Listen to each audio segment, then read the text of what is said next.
The former actress known as Meghan Markle, sometimes known as Meghan, Duchess of Sussex, appears to be making millions. But for who?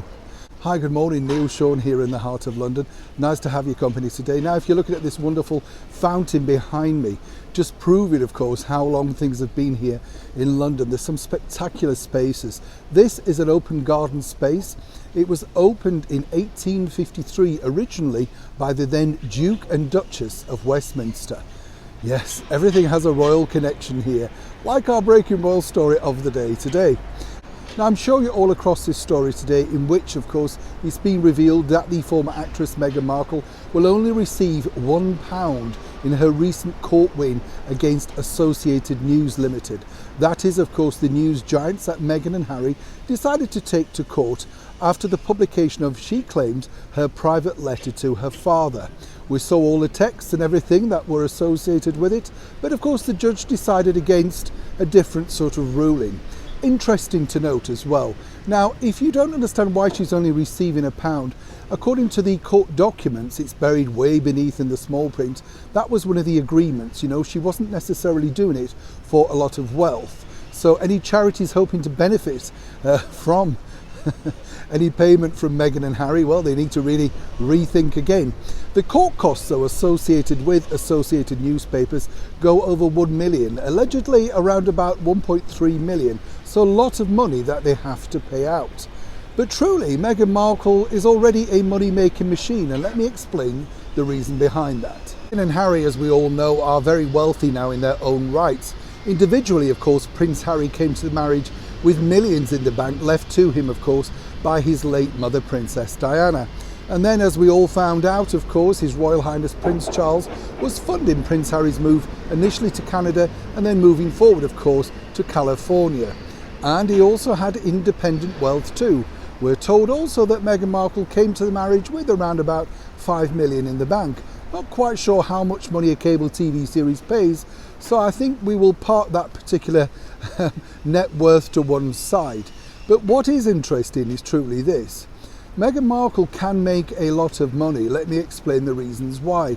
Well, that court case seemingly cost the Associated Newspaper Group, the Mail Online, the Daily Mail and the Mail on Sunday over £1 million, of course, in court costs.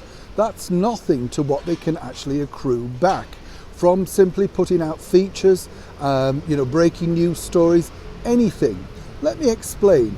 Their online site receives over 50 million hits per month. Now think about that, 50 million hits. And aside of that, of course, they sell ad space. Now I'm sure you've all seen this, where an ad pops up and of course you kind of think that's annoying, get rid of it. But of course the advertisers are paying heavily. The ones that get clicked on the most make the most money. And I've been told that on an average day that can run into thousands, literally. So while it does seem a lot of money for them to pay out on behalf of losing this very high profile court case against the former actress and of course the former royal, it really is very small change. The one thing we're told also that really irked Miss Markle was the teeny tiny, which you may have missed, apology on the front page, which was on Boxing Day, the day after Christmas Day here in the United Kingdom, when that is the least newspapers sold. But nonetheless, the lawyers didn't stipulate the day that this apology should appear. Perhaps, of course, they should have waited into the new year when more people are in fact buying newspapers. We revealed, of course, the Daily Mail were hopeful that they would win this case, basically as a freedom of speech. Let's not forget, after all, it was Meghan Markle's father that freely gave the letter with no payment for publication, allegedly. And, you know, when you think about it from their point of view, of course, they then had that backed up by texts from their former assistant, Jason North. So it did kind of look that it could have gone in their favour. Interesting to note, as I say, that once you take on the tabloids, you may have won a small victory. But in the long term, was it truly worth it? Only time will tell for Harry and Meghan as to whether this was a shrewd move or indeed one that could damage their now individual brand long term. Neil Sean in the very heart of London.